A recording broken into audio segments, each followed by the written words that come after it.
Hi, I'm Jordan Nasser, and I'd like to first of all thank Sinfully Gay Romance Book Reviews for inviting me to do a little reading here for you today. My first book is called Home is a Fire, and Mark has reviewed this on the website, so I hope you'll take a look at that. But today I'm going to be doing a reading from The Fire Went Wild, which is my second book.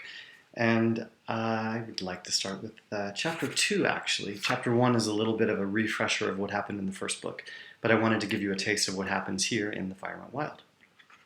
So, The Fire Went Wild, Chapter 2, Whispers in the Wind. Christmas break was over before we knew it. Luke and I had been pretty much inseparable since we reconnected, so I thought I should spend a bit of quality time with Mom and Uncle Barry before the first day of school. I didn't want them to think I was ignoring them. "Honey," Mom called up the stairs to me as I was running around trying to get ready for my first day. I'd spent so little time at home lately that being in my old room was actually kind of fun. I was running through my typical what do I wear challenge with different outfits laid out on the bed. "Are you eating breakfast with us?" she asked. "Barry wants egg whites. Any requests from you?" "Anything," I yelled back. "Be down in a minute."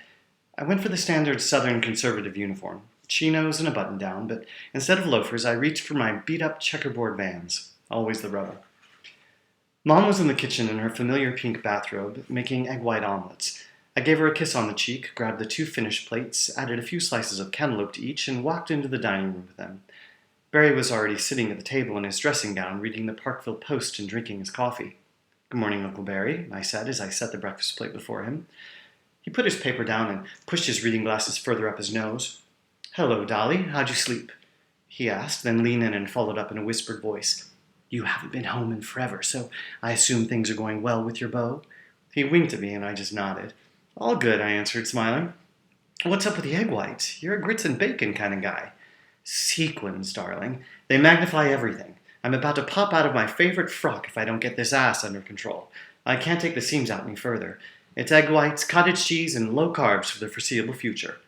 "And no alcohol, of course," I said mockingly as I picked up my fork. "I'm trying to lose weight, not kill myself, Derek. No need for extremes." Mom walked in with her plate and sat down. "What are y'all gabbing about? Anything in the paper?"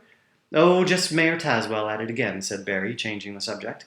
He and Mom never talked about their private lives out loud. I still wasn't even sure what she knew about her own brother's other world, actually. "It seems the warning bells from the Volunteer Fire Brigade woke him up at 3 a.m.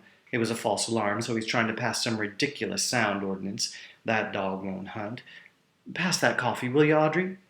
"Isn't he a member of the Bears Club?" I asked my uncle. All I received in the way of a response was an extremely arched eyebrow. Don't ask, don't tell, right, Derek? I should know better by now. The Bears Club was Parkville's oldest and most exclusive gentlemen's club, but I had recently discovered it was a haven for closeted homosexuals, cross-dressers, and the straight men who enjoyed their company. Uncle Barry was the supreme grizzly and star drag performer, also known as Beret. Mom handed me the coffee pot, and I refilled Barry's cup while we continued eating and catching up. I wasn't nervous about starting the new semester, but I just wanted to get going, so I ate fast, cleared my plate, and grabbed my bag. "Have a good day, honey," Mom yelled after me. "Break a leg," said Barry. We'd had a mild winter, and there wasn't any snow to speak of, but it was a cold morning. I started up my trusty old car, Willie Nelson, nicknamed after the infamous "Honk If You Love Willie Nelson" bumper sticker that Mom had placed there years ago. I set the radio to the local pop station to wake me up, and we were on the road again. Now I want to move ahead a little bit to a scene between Derek and Luke, who are teachers at the local high school. The first week of the new semester breezed by rather smoothly without any major incidents. Luke pulled the Jeep into the school parking lot, and I reminded myself to pull my hand away from his knee. After so many years of being open and free in New York City, adjusting to playing this game of hiding and lying for loot's sake had actually made me a bit nervous. We'd just gone for a run and a quick bite to eat during our lunch break, and we were a little winded, our cheeks rosy and pink from the exercise. As we walked towards the school, I noticed a group of students watching us while they were hanging out in front, getting a little winter sun. "I'm not crazy, but they're definitely staring at us, right?" Luke said, trying to be casual as we surveyed the gawking kids. I didn't want to feed his growing paranoia, but in this case, he was correct. However, a bit of calculated misdirection on my part felt like the better choice. "Babe, you're hot as hell," I said, not lying. "If they're not staring at you, something's wrong with them." "Looking good, Coach Walcott, Mr. Walter." Jet Winthrop gave a sly smirk and a nod of his forehead to Luke as we walked by them and headed towards the glass double-door entrance. Surrounded by pretty girls and adoring hangers-on, Jet was a junior whose athletic star was on the rise at Parkville. He had it all. Blonde, good looks, a healthy bank account, and a fancy car. Unfortunately, he was also a snarky little shit, and Luke had dated his mom, Amber, in high school. Cute couple, we heard him mumble under his breath, and the girls started to giggle. Luke started to slow down his pace. I could see his body tense up. "Luke," I whispered, "keep walking. Do not feed that fire." He clenched his jaw tight and pulled open the glass door, taking my advice and ignoring the words he had just heard. Crap. Was it starting already? We had tried so hard to play it cool. Had someone told?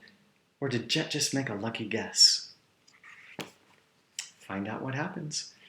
I hope you enjoy Home as a Fire and The Fire Went Wild, and I hope to hear your reviews and see what you have to say. Thanks so much for the opportunity.